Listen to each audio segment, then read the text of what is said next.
Night gathers over Kutná Hora. St. Barbara's rivers of stone hold a low bell note while lantern smoke threads the alleys. The scene is quiet enough to hear a world breathe. Warhorse chased that breath. Not legends, not loot. A straight-faced life in 1403 Bohemia, where hunger, law, and consequence shape every step. The journey was stubborn, a pitch most publishers waved away, a prototype that clawed for daylight, a crowd that answered with wallets and patience, a first release that stumbled, then stood taller through work and will. The canvas widened. The sequel arrived on February 4th, 2025, carrying the same year and a larger, denser countryside with Kutná Hora at its heart. The promise stayed the same: make a place that behaves like a place. Somewhere under those spires, a basement light refused to go dark, a whiteboard packed with verbs, a team betting that reality could be riveting. That is where this story begins. Now let's head to your favorite bar, grab a drink, and join me for today's story about a small Prague studio that turned doubt into deliverance and made history breathe.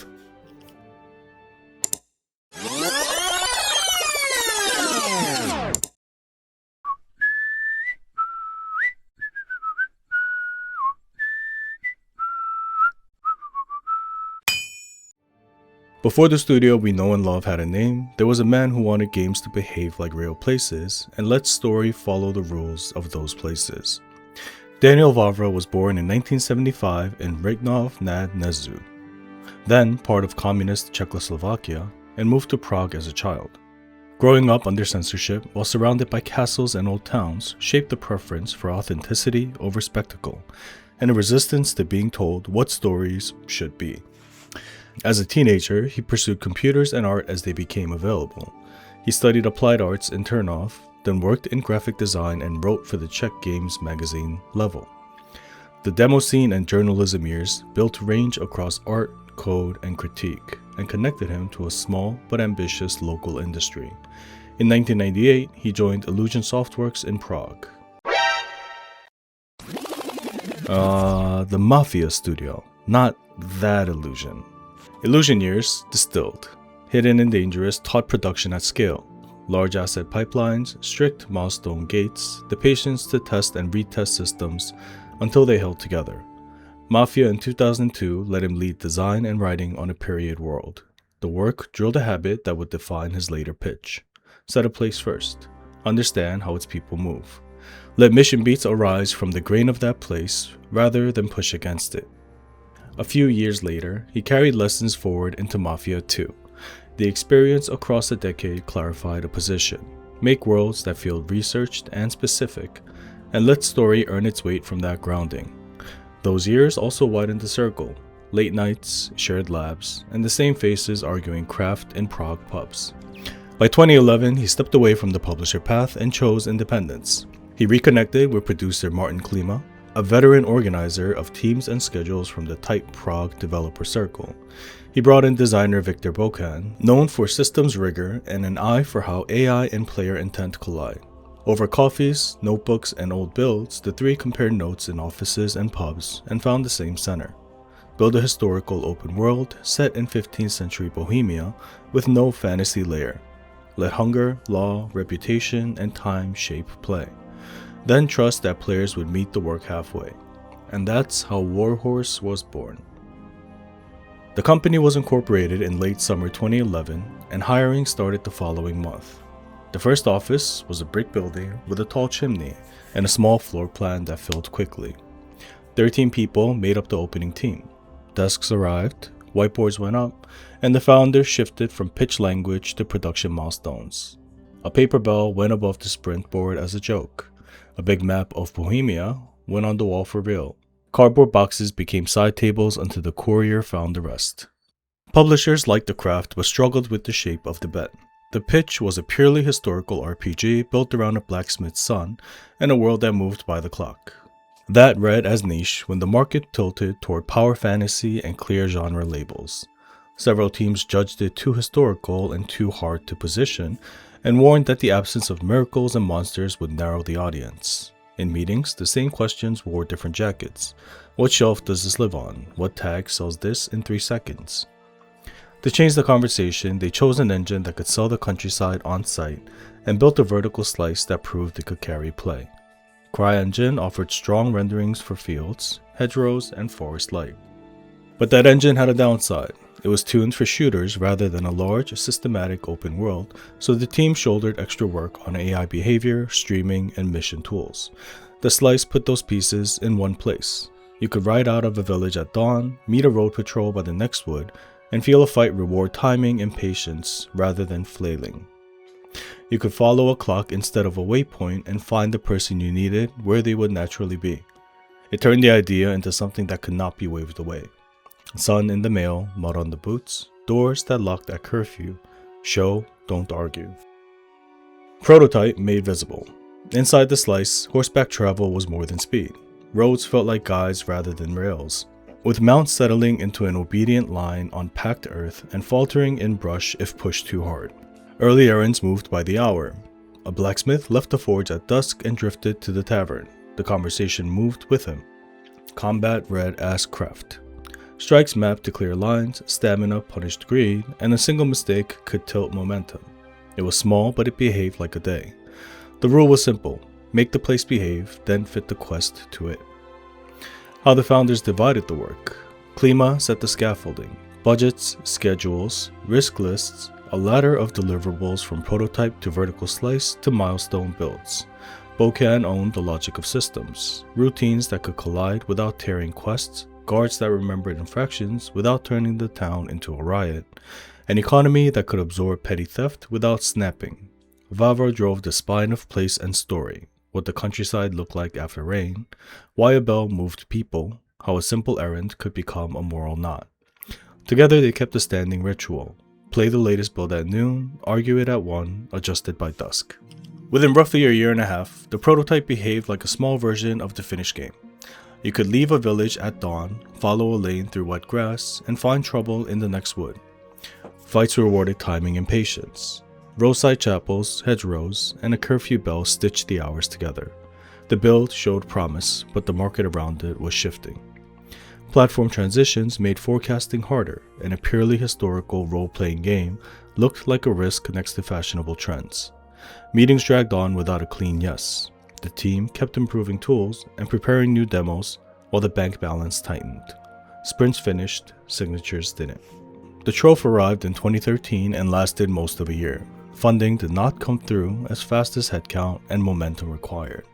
People still shipped builds, trees still moved in the wind, and the map grew one field at a time. The lesson from that stretch was discipline. Production had to continue even when a signature did not. Coffee rings multiplied, the whiteboards stayed full. Private backing from Zdenek Bakala kept the doors open and came with a simple condition. They had to prove there was an audience. Warhorse resolved to ask the public directly and treat the response as a hard signal. The plan was to let a campaign act as a vote with real money behind it. The Kickstarter went live in January 2014. More than 35,000 people backed a grounded medieval role-playing game about a blacksmith's son. The combined total from Kickstarter and the studio's own site crossed $2 million. The result unlocked time, stabilized hiring, and gave the team confidence to keep the design uncompromised while they secured a publishing advance. Updates became a cadence. The slice had an audience watching it grow. How research turned into workflow. The office filled with maps of Bohemia, hand-labeled routes, and binders of reference. Designers walked castle grounds and town lanes to fix proportions in mind. Historians advised on clothing, weapons, church life, and law. Reference photography and sketches turned into asset briefs. The point was not to revere the past, it was to give systems enough truth that they would not wobble when players pushed. Field trips became feature lists, photos became checklists. Inside the studio, a rule set hardened. Simulate life first and let story follow the rules of place. If a bell moved someone from stall to alehouse, the quest moved too. If clothes were dirty, social checks became harder. If Henry was hungry and tired, combat and persuasion suffered. The intention was credibility rather than punishment. Whenever fidelity slid toward busy work, the team adjusted. Save options were tuned to respect time. Horses gained obedience on roads, and a little forgiveness when riders made small errors. The aim was a world that felt consistent without turning friction into a chore. Most tweaks were millimeters, not miles. Erase an early timing window, add a sleep save, widen a village lane. The naming question settled as the studio clarified scope. Kingdom Come served as the series label. Deliverance marked the specific story they were telling first. Earlier working names fell away once legal checks were complete and the team heard how players spoke about the project. The identity could carry forward without confusion. On Tuesday, the name went on the wall. On Wednesday, it was in the build. The months after the campaign were measured in tools, builds, and checklists. The vertical slice stretched into villages and lanes. Schedules and quests began to share the same clock. The office added more desks and more whiteboards. Meetings moved from pitching to planning. The workbench years began to turn a creed into a product. Designers started thinking in bells and roots. Scripters began pinning steps to people, not markers. Production law learned from the slice. Combat would remain a craft with weight and commitment. Roads had to feel navigatable on horseback without turning the mount into a prop. Small choices needed to echo through routines and the attention of the law. Quests had to respect movement and time. Save and load had to preserve the day rather than erase it. Those constraints shaped task planning and review culture for the rest of development. When in doubt, make the place behave. By mid-development, the studio could put a stake in the ground. A prototype behaved like a day in Bohemia. A community had paid to see it finished. Backers and investors had aligned behind the same bet. The next step was to teach the town to keep time whether anyone watched or not, and to scale that quiet promise until it felt like a world. From here, it wasn't slogans anymore. It was bells, doors, and roots that had to work.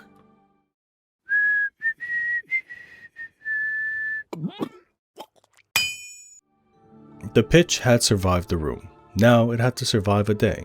What cleared a slide deck now had to clear sunlight. Make a town that keeps time when no one is looking. The early vertical slice gave the team a narrow stage where everything worked together. The task now was to stretch that stage until it felt like a district. Schedules came first. Every named person was placed on a clock that moved whether Henry watched or not. First bell, ovens warm and smoke climbs. Midday, stalls crowd, donkeys jostle. Vespers, shutters swing, candles move indoors. A blacksmith closed his forge at dusk and walked to the tavern. A clerk finished paying a fine at midnight. The town answered the bell and the quest followed, which meant the right answer to an empty square was often to check the alehouse or church, not a bug list. You followed footsteps made by habit, not quest markers. This was the basic rule that turned errands into investigation. Consult the hour, then look where people would naturally be. Persistence came next. The world had to remember. If Henry skimped on sleep and food, his body showed it in slower strokes and softer persuasion. If he stole, the town marked it and treated him accordingly. Little crimes had long shadows. A missing loaf nudged prices. A guard's rumor set up a random search 2 streets later. Guards recorded infractions and shopkeepers quietly adjusted prices after losses. A player who tried to rewind mistakes by reloading found the game meeting them with systems rather than amnesia. The point was not punishment, it was cause and effect woven into daily life. Your memory could reset, theirs didn't. Speech and dress were folded into that same net. Clothes were not only armor values, they were presentation. Fresh fine layers helped the nobles. Grime and rough cloth carried different weight for rougher types. A spotless doublet opened the hall and betrayed a midnight break-in. Mud-on boots closed the manor door and softened a brawler's stance. Charisma and intimidation moved up or down with what Henry wore, how clean he kept it, and who stood across from him. The design aimed for social checks that felt like conversations shaped by status, not dice hidden under the table. Combat was built as craft rather than fireworks. The system asked players to read an opponent, choose a line, and commit. Attacks came from multiple directions mapped to a star and center, with each strike chewing into stamina and leaving openings if mistimed. The 5-point star and center taught angle first, timing second, greed never. Clinches and unarmed shoves mattered at close range. The rhythm rewarded small wins stacked over time, not button sprees. Newcomers often struggled. That was intentional. Henry began as a peasant, and skill had to be earned through practice, gear, and patience. A perfect block today meant a cleaner riposte tomorrow. Horses received the same seriousness. The animal was not a motorcycle, it was a partner with habits. On roads, it would settle into an obedient autopath so riders could scan the world. In fields and brush, it could balk or even stumble if pushed too hard. A whistle found hooves, and hoofbeats chose the road unless you forced the hedge. Stamina framed pace and risk. The idea was to make travel feel like a choice between speed, safety, and attention, not a free glide over a painted map. Turning rules into reality required letting players pressure test them early. Backers got a hands-on technical alpha in October 2014, followed by a broader beta.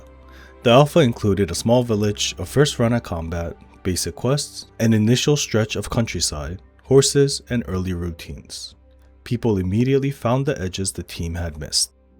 A memorable case saw a bandit camp put to sleep by tainted stew, which forced the designers to consider how non-violent solutions should escalate responses without killing the sandbox. Tests like that taught suspicion thresholds and made sentries taste their own supper. These moments were valuable. Each exploit sent quiet changes back into AI timings, suspicion checks, and the ways enemies guarded food and patrol routes. The save system was turned to reinforce persistence. Autosaves fired at key beats, and when Henry slept, the manual saves were tied to a consumable. The intent was to keep decisions meaningful and discourage constant rewinds, while still protecting players from losing whole evenings to a crash or a bad branch. The system telegraphed the studio's stance: accept that the day happened, then deal with the consequences. Sleep made a record, a drought made a promise, neither excused a careless hour. As the slice widened, the team built a checklist of gentle cushions that protected the fantasy without puncturing it. Timing windows on the earliest counters were eased by a hair. Horses were a little more forgiving about pathing along narrow village roads. Autosaves hit a few extra scene transitions to reduce needless repetition after failure. Millimeter adjustments, not mile-wide compromises. None of it erased the simulation, it just rounded corners that cut more than they taught. You can see the same philosophy in how speech checks and dress interact. A spotless doublet and a higher social rank give Henry an edge with the nobility, but those advantages barely move a thug who respects strength more than polish. The world sorts itself in ways that make sense. Underneath the visible systems, the team hardened the invisible ones that make a day hold together. Routines had to collide without derailing quests. An NPC moving from Stall to Vespers could not strand the plot. The quest waited on the schedule, not a static marker. If the clerk left the square, the objective moved with him, not against him. Crime needed space to breathe so that a petty theft could nudge prices over time rather than trigger instant chaos. The economy and guards learned to react locally first and then ripple outward, which kept daily life stable while still reflecting what Henry did. First, the stallholder cares, then the street, then the watch. By late test builds, a day in Rattay behaved like a day. Bells moved people, hunger and sleep moved Henry. I feel quite hungry. Clothing moved conversations. Roads and hedgerows moved the horse at different tempos. Combat moved only when the player committed. The player's memory could not outrun the town's memory, and that was the point. The thing breathed, whether you watched it or not. Tooling and iteration turned that web into habit. Designers learned to think in clocks and routes. Scripters aligned quest steps to routines rather than fixed waypoints. Quest logic became as a timetable, then became a story. Testers ran save load cycles through key hours to ensure that an interrupted errand resumed on the next shift. The team learned when to hold a line for credibility and when to shave a minute for mercy. Hold the bell time, shave the waiting time. Piece by piece, the slice widened into a town that kept its own hours. You could hear the bell, watch the square empty, feel the horse find the road, and see yesterday's choices still on the faces you passed. And when the lantern scuttered and doors barred, the world still kept its tally. What that looked like across a single day is easier to show than tell.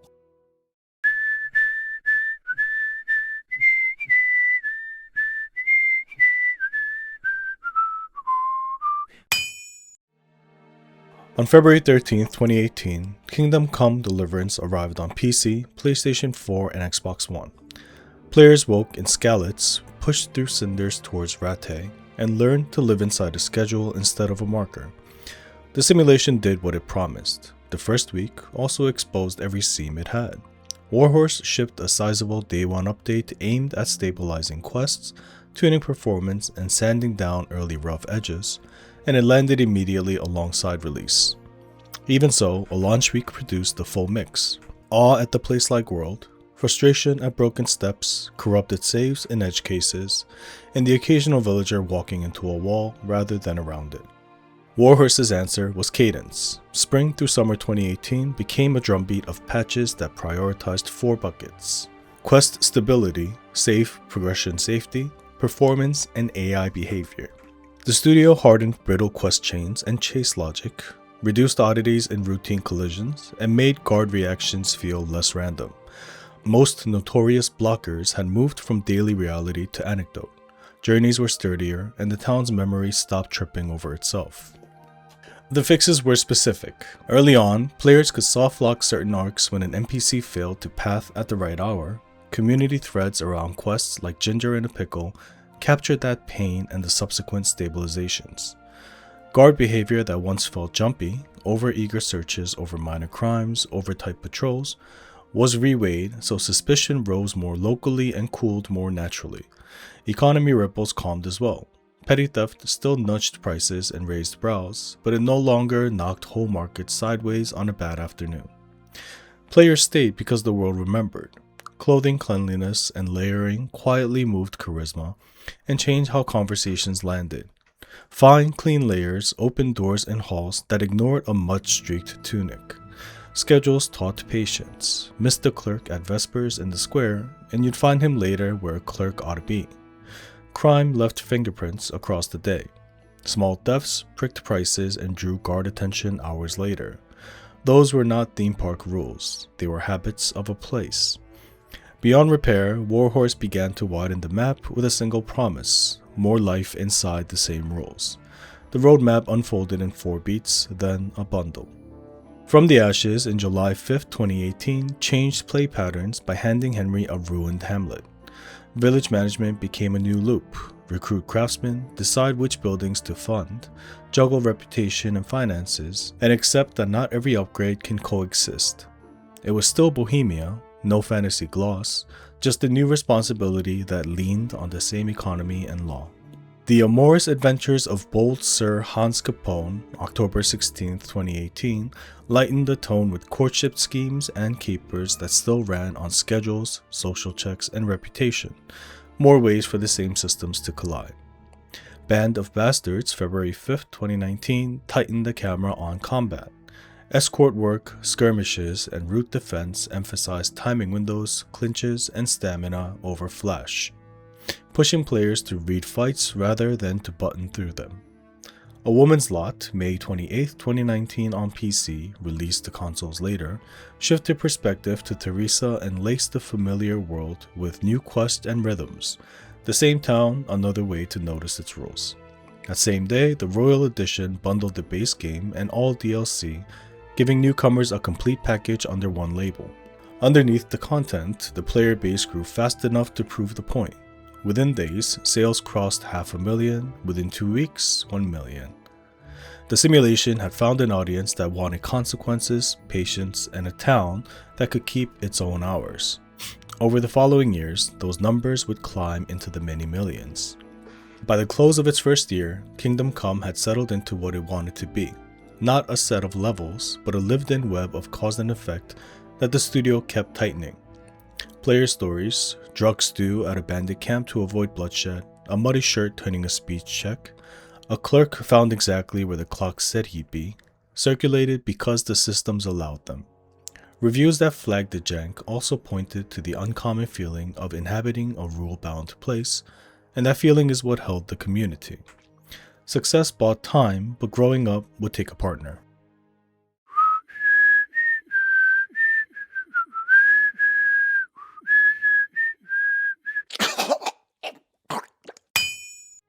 The patches had steadied the world. The question became how to make the next one without losing what made the first feel alive. Scale without drift became the problem to solve. On February 13, 2019, a partner arrived: Koch Media. The label now known as PlayOn acquired Warhorse and promised scale without sanding off the studio's edges. More reach, deeper QA, broader localization, the soul stays in Prague. The team described the deal in practical terms. Budgets traveled farther, decisions stayed local. With that backing, the studio moved from a lean outfit that had shipped a miracle to a larger crew that could plan for one. Headcount passed the point where hallway chats could coordinate a release. Producers formalized schedules and milestone gates so parallel teams could build without tripping one another. Hallway huddles became boards and stand-ups. Hunches became checklists. Internally, the studio acknowledged it was now managing 100+ people and needed more structure. The goal was not to change the spine, only to give it stronger bones. Keep the creed, strengthen the skeleton. Cinematics became a proving ground for this new capacity. The first game had a serviceable pipeline. The sequel demanded more. A larger capture stage in Prague, full performance capturing syncing face, voice, and body at source, and a tripled cinematics crew of roughly a dozen specialists. Cutscenes flowed through a faster line, and the on-screen results felt closer to filmed drama than stitched clips. These upgrades were visible because the process under them had been rebuilt. Editorial passes tightened, lighting reviews standardized, and the gate checks caught rough edges earlier. Character art followed the same path. Technical bars moved up, so the team rebuilt models across the cast. Silhouette, scan fidelity, cloth and skin response all climbed to the new target. Almost every NPC was touched. This was not a coat of paint, it was a rework to meet new generation expectations while keeping the faces of Bohemia familiar. Familiar faces, sharper truth.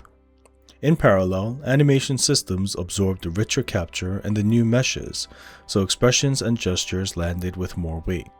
Lip, brow, and hand reads carried intent. Idle cycles told stories instead of filling time. Tooling matured behind the scenes. Nightly automated builds gave programmers and designers a common heartbeat. Console kits sat in-house so content could be checked against platform rules early, not discovered at the submission desk. Fail early at home, not late in certification. The release process split into 2 tracks near the end. A locked branch stabilized for certification, while a second line absorbed late fixes and balance work, becoming the day 1 patch that would meet players on launch morning. It was a pragmatic hedge that reduced risk without freezing the team's hands. One branch proved compliance, the other kept improving play. The publishing umbrella widened everything around the code. Test coverage could expand, localization could scale cleanly, and the distribution paths no longer had to be improvised. LQA runs deepened, ratings passes were scheduled, territory rollouts stopped being adventures of their own. Inside that larger frame, the studio kept its rules set intact. The sequel still treated Bohemia as a place first and a plot second. Schedulers thought in bells and beds. Quest designers timed beats against clocks, not static markers. Systems that remembered still guided choices. The partner solved logistics, the team kept the creed. The change in mood was noticeable on the floor. After the first game, managers documented what had hurt and where the tools had sagged. Postmortems became action lists. Action lists became backlog, not folklore. Those notes turned into concrete upgrades for KCD2, along with a willingness to cut or delay ideas that strained the schedule. The result was not a dulling of ambition, but a clearer track for it. The studio could say no earlier and say yes with fewer surprises.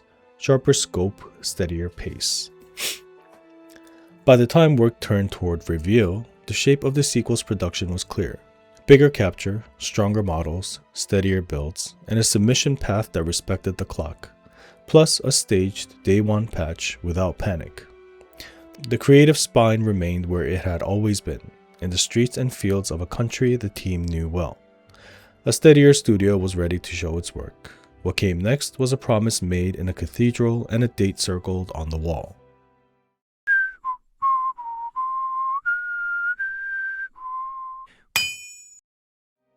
The years of growing up finally needed a stage. The frame, set in the acquisition years, had given Warhorse more hands, better tools, and steadier cadence. Now the work had to face daylight. They chose a place that said the thing aloud. The reveal was set and shot in Kutná Hora, inside St. Barbara's Church, the great Gothic hall whose ribs and stone matched the game's heart. Real arches, real light, real choir. The camera moved through real arches and real light while musicians played, the city and cathedral anchoring the promise to a map you can touch. History first, then drama. It was a reveal that felt like a statement. Inside the building, secrecy held. Job posts spoke in code, vendor briefings stayed narrow. Hiring and vendor conversations asked for patience because the project stayed unnamed in public. The studio timed what it shared around internal gates. Writing and performance wrapped, localization checks progressed, and then content lock and code freeze arrived. Once content locked, the team shifted to polish lists and stability work. A weeks-long stretch where new quests or art could not enter the build. Fewer changes, stronger confidence. Submission windows followed. Platform holders needed stable builds and clean checklists. Designers and engineers ran through compliance passes, performance budgets, and save load stress runs, while producers tracked each platform's certification lane. A miss meant a cycle lost, so every submission was treated like a gate with one clean knock. The tactics were simple: cut variants, quiet the build, and let the testing crews do their work. The release plan was written like a runbook. A locked release branch stood ready, while a parallel branch collected fixes, passed through ring tests, and held for a day one update if needed. Telemetry hooks, support macros, and community playbooks were rehearsed for the first 48 hours. Monitor crash logs, watch quest failure funnels, escalate repro steps with clips and saves, and prioritize issues that threaten progression. Storefront pushes, patch packaging, comms timing. Each had an owner and a clock. The point was to turn the handoff from studio to players into a process rather than a panic. The last week felt quiet rather than frantic. Lists still moved on walls and screens, but the tone was steady. Nightly builds ticked. QA walked the same routes again to make sure scheduled lives stayed on time after the latest fix. Producers kept the dashboard on a single question: is the release build unchanged, certified, and safe? The closer they got, the smaller the changes became, until the only job left was to watch and wait. Some of it would be seen later in a film that captured the final day's nerves and small celebrations. People lingered at desks, fingers off keys, eyes on green lights. You could feel how long the road had been in the way people lingered at their desks, how carefully they treated that last green light. The ritual was simple: hold the build, hold your breath, and wait for the city to open.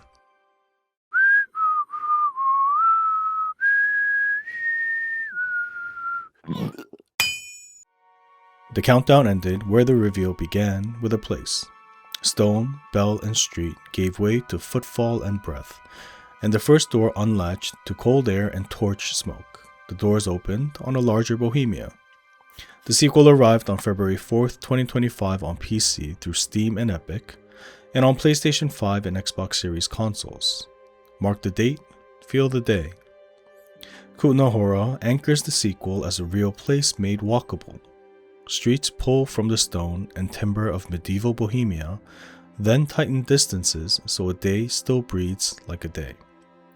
The cathedral's ribs, the market stalls, the lanes that step down toward the mines. Each feels lifted from history and adjusted to human cadence rather than postcard scale. The studio framed accuracy as a baseline, not a boast, and built outward from there. Truth first, then texture. The town runs on a bell. Bakers heat their ovens before first light, clerks finish accounts at vespers, guards change routes when curfew gathers. If Henry waits too long to find the clerk, the square is empty and the trail moves to the alehouse because the hour moved the man, not a marker. That is the sequel's texture in miniature. Errands that follow time, not triggers, so the right habit is to read the day before you read the map. Look up, listen for the bell, then move. Clothing still speaks before Henry does. Layers carry cleanliness, quality, and weight, and those details push social checks up or down depending on who listens.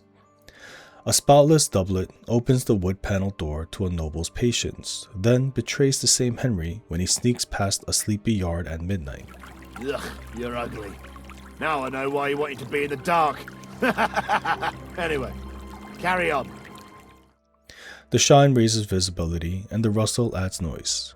Dress becomes a lever you cannot ignore because speech, stealth, and standing all bend to it. Wear what the room understands, shed what the alley will punish. The world also remembers more broadly than before. Trouble does not stop at the person who saw it. Word spreads between shopkeepers and guards. Suspicion tightens, then anger grows. Prices nudge upward after small losses. Patrols grow nosier in alleys. And a random search can bloom where a week ago there was only a nod.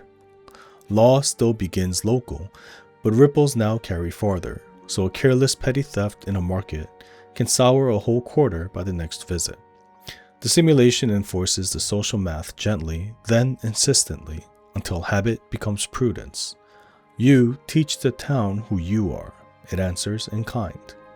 A day offers examples without ceremony. The scribe who stamps a document at noon is found near the chapel after vespers. The bailiff who shrugs at a beggar in the morning frowns if Henry returns with blood on his gambeson. A shopkeeper who heard about a brawl 2 streets over quotes a stiffer price. The ledger fills itself. None of it feels scripted. It feels like a town adding your choices to its ledger. Travel has a pulse to match. Roads forgive, hedgerows resist, and a horse obeys until terrain or fear pushes it into doubt. The mount autopads cleanly on the high road so eyes can scan for movement. In the cut fields and broken ground, it asks for care again. Speed, safety, attention. Choose 2. Speed, safety, and attention are a triangle you redraw every mile. The sequel scale widens all of these loops. More doors to knock, more clocks to heed. More small frictions that together make the place feel present when Henry turns away. The geography is condensed but authentic. The simulation stricter but kinder at its edges. And the net effect is that a day often reads like a diary entry you authored by accident. A page you didn't plan but recognize. Under the quiet, steel still decides outcomes. The core returns its craft. Read the stance, commit to a line, pay for every mistake. Timing windows reward patience. Perfect blocks and ripostes reclaim control when numbers stack against Henry. Clinches matter at arm's length, and stamina decides whether a brave push becomes a stumble. Group fights test awareness as much as nerve. Target lock demands discipline, so survival comes from footwork and the rhythm of defend, then answer, rather than frantic swings. Breathe, break rhythm, answer once. The arsenal opens outward without losing that spine. Crossbows bring certainty at range in exchange for time. Early firearms exist as blunt instruments of smoke and shock, useful when a single opening is all a player can buy. The sequel treats these tools like the swords they share space with. They work when patience and position make room for them, and they punish extravagance when greed takes the reins. Range buys a moment. Blades cash it. The honest costs of a larger canvas show up in the margins. Scope extends the story's roads, and with them the quiet minutes between heat and consequence. Late game progression can flatten once Henry's skills and perks mature, which shifts tension from numbers to choices. The question tilts from how strong to how you use it. And any living world of this size will stumble. An NPC finding a wall instead of a door, a quest step losing the thread when a routine moves the actor at the wrong moment. The sequel handles these the same way it handles everything else. Iteration that treats the sim as the thing to save. Steady knives, small cuts, one patch at a time. Early updates set that tone. A steady run of hotfixes stabilized crashes and quest edge cases in the launch window, followed by a larger numbered patch that folded quality of life changes into a long list of fixes across combat, economy, and behavior. The update also opened the door to community tooling on PC and added a barber as a small civic pleasure in Zorolov and Kuttenberg, the sort of period touch that makes a town feel lived in. The cadence was visible from outside because storefront trackers and press notes marked each pass as it cleared certification and went live.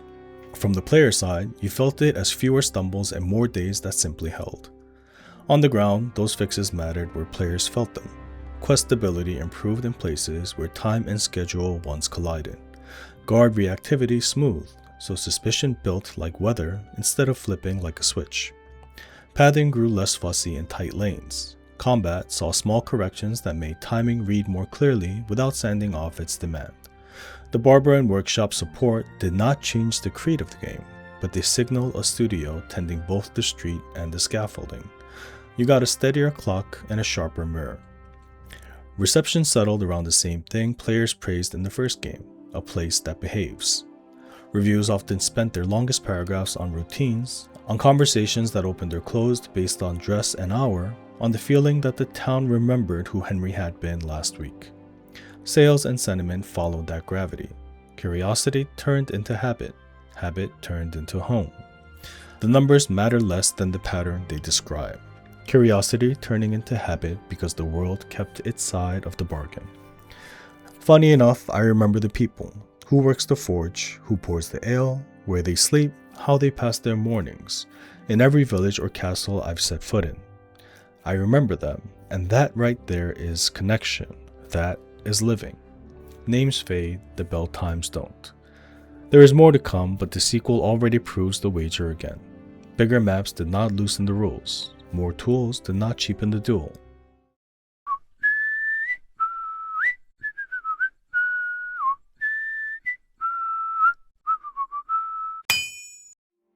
When the steel finally cooled and the dust settled, the town's clocks kept turning. From here, Bohemia would grow not by spectacle, but by what came after launch. The first step arrived with Brushes with Death in May 2025. A small eerie tale brings Henry into a painter's orbit and leaves a mark on the simulation that lasts. Shields stop being inventory and start being an introduction.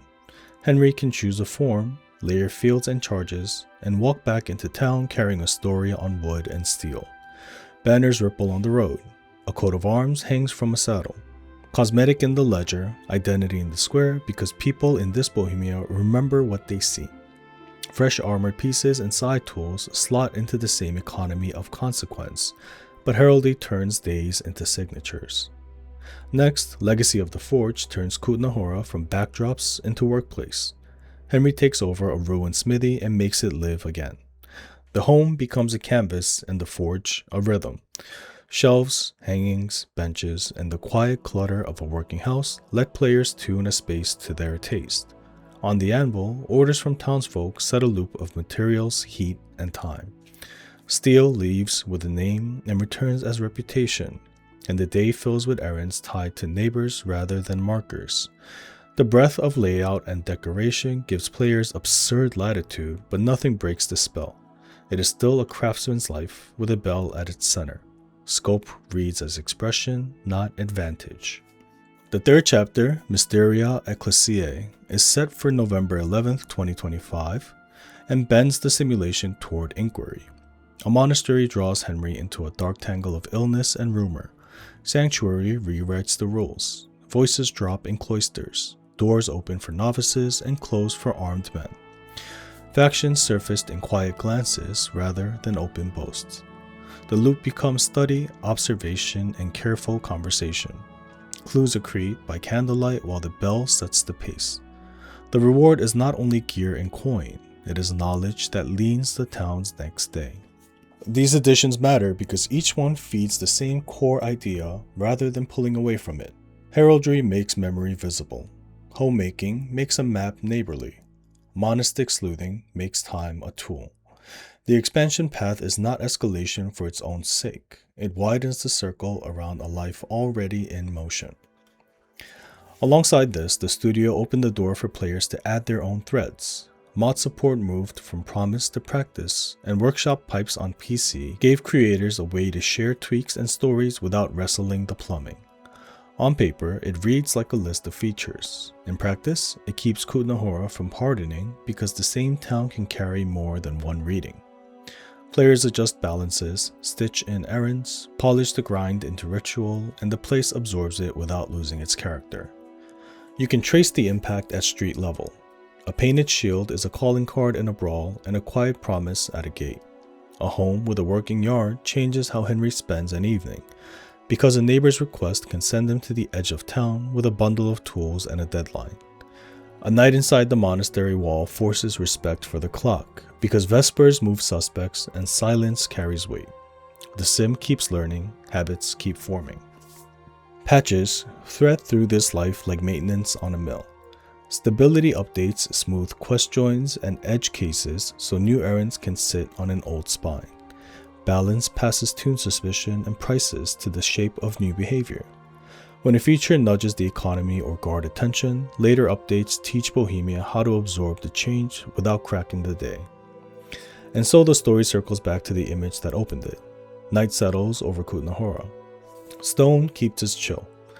A bell folds the street into quiet. Somewhere a yard breathes heat, a hammer cools, and a painted shield dries on a nail. What began as a gamble on life over spectacle has become a town that holds more life with time. The studio chose to simulate a town. The town keeps choosing back. Thank you for spending your time with me today. If you're still here, I'm truly grateful. Different stories, different opinions, same respect. If this one gave you a good hour, a like helps more than you think, and you're always welcome to subscribe and stay for the next one. Take care of yourself, stretch, drink some water, rest your eyes. If this story resonates with you, check out the next documentary on screen now. Until the next story, see you soon.